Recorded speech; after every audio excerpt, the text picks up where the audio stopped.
So, hello guys.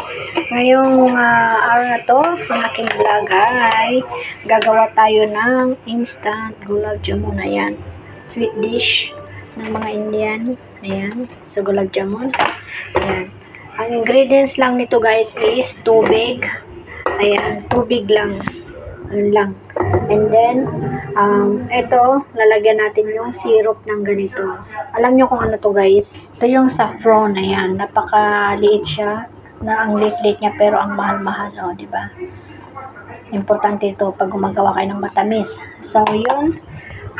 Gumagawa na ako ng syrup guys. Kung saan ko ibababad yung gagawin ko na gulab jamun. Ayan.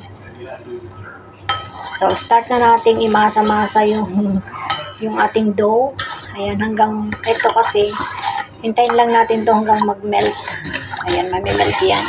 Ayan, kung makikita nyo guys, puti yung syrup na ginagawa natin. Mamaya, pag nag-boil na yan, pag kumulo na yan, mag-iiba yung kulay niya. So, yun. Ayan, hintayin nyo guys at gagawin ko lang to. Mamasahin ko lang siya. Ayan, maya-maya. Gawa na tayo. Magpiprito tayo kasi actually ito ipiprito siya. Ipiprito. So, ayun guys. Ayan, namasa-masa na natin yung dough. Ayan. So, ang gagawin natin is gagawa tayo ng maliliit na bilog guys. Ayan.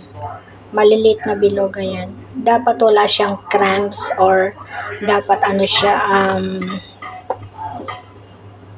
ayan, bilog talaga siya. Wala siyang crumbs guys. And then, ito, ipiprito natin to. Ayan.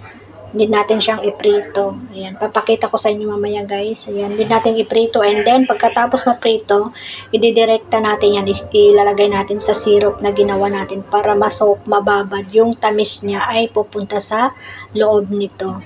Ayan, ma-absorb niya yung tamis.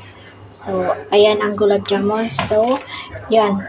Ito yung kalalabasan niya guys ha. Ayan, dapat mababad siya. Ayan, babad natin sa syrup para maging matamis.